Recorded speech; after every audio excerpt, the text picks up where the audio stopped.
Hey there, comic book fans. I am back from the comic shop again this week. I got 8 comics. I was only supposed to have 7, but my issue of Manifest Destiny, number 24, came in. If you remember, I was shorted on this 2 weeks ago, I think it came out. So I obviously had to get me another copy. Sasquatch, part 6 of 6. They're probably going on hiatus after this, I would imagine. This wraps up the 6-part series where they fight some one-eyed Cyclops Sasquatch monsters. Wow, 6 months has really gone by since part 1 of this. Time flies when they give you numbers.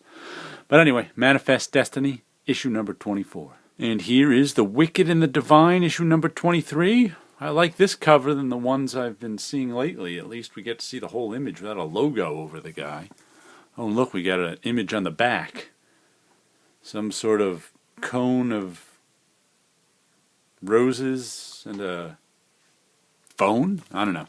Wicked and the Divine's been good. This has been our all-out action arc. Oh, look at that. We've got some... Oh, is this... There's supposed to be some weird issue coming up. This must be it. Looks like it's supposed to be a magazine. I don't know. It's, I'd rather have a comic book. But, you know, we'll give it a read and see if it's any good, but gotta tell you, if I wanted to read a magazine, I'd get a magazine. And next, we have The Walking Dead, issue number 160, The Whisperer's War, part 4 of 6. Wow, 4 months have gone by? Oh, I'm going to be saying that with every part of part. Is that a dog? Covered in slime? No, she's looking at a rot. What the heck is that? I have no idea. But anyway, I think their military tactics got a little bit better last issue. I'll be still using this grid format for telling this story. He's doing something a little differently. Don't want to give away too much as our heroes fight the Whisperers and their army of, whoa, zombies.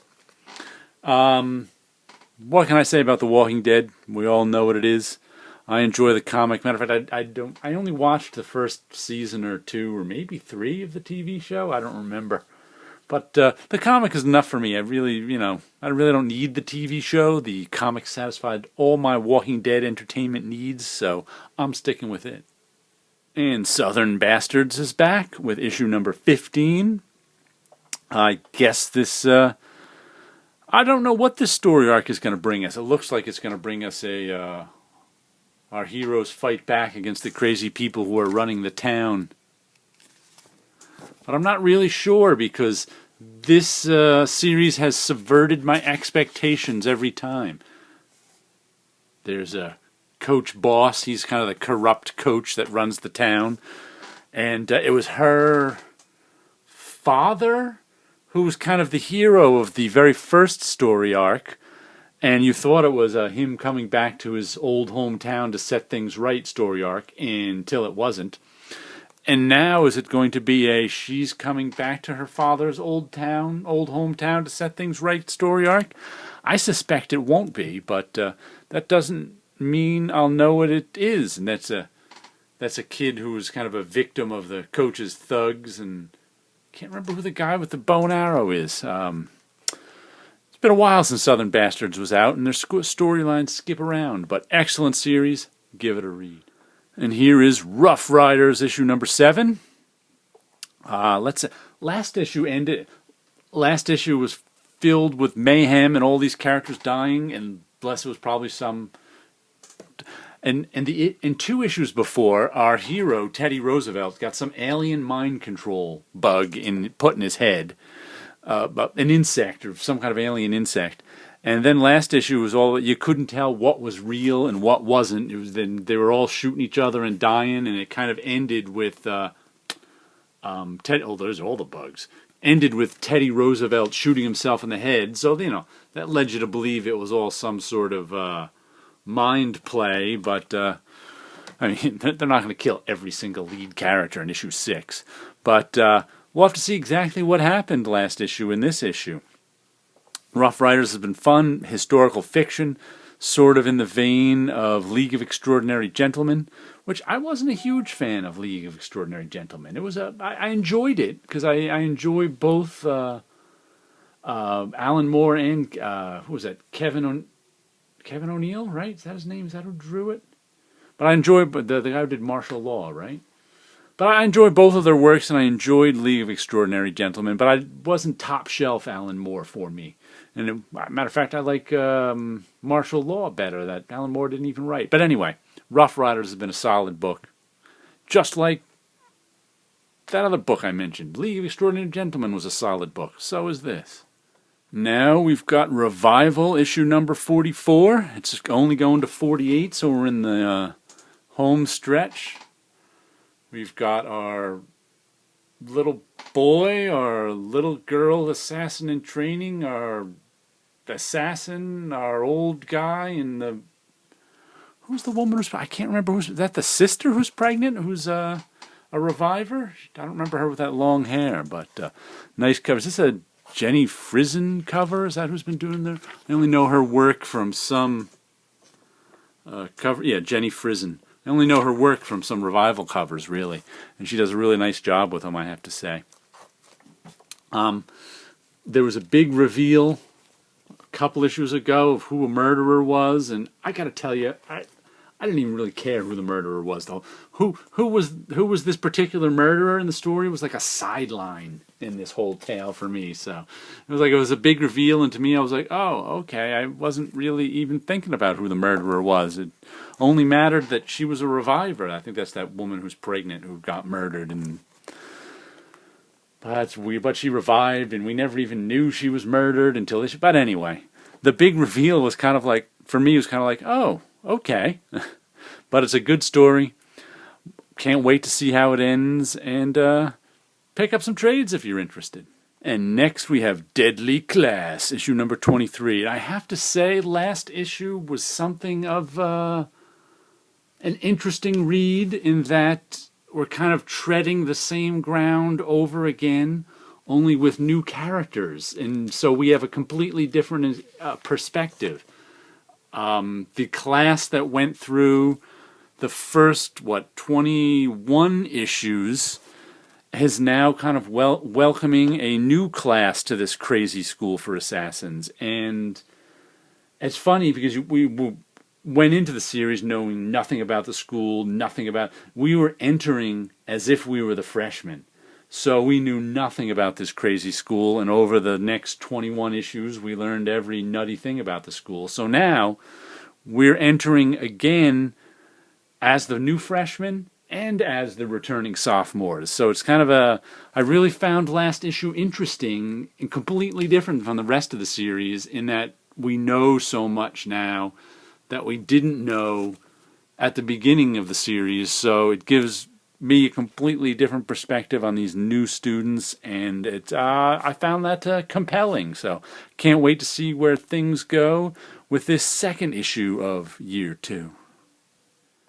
And finally, the big book of the week. I've always wanted to say that. Here is Terry Moore's Motor Girl, issue number 1. He's done with Rachel Rising. He's starting Motor Girl. Buy her comic or I'll rip your head off. I have no idea what this is about, besides a mechanic with a gorilla sidekick.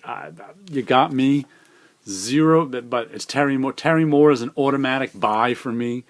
Whatever series he wants to do, I'm on board with. So I'm sure I'll like it. I mean, I liked Strangers in Paradise. I liked Echo.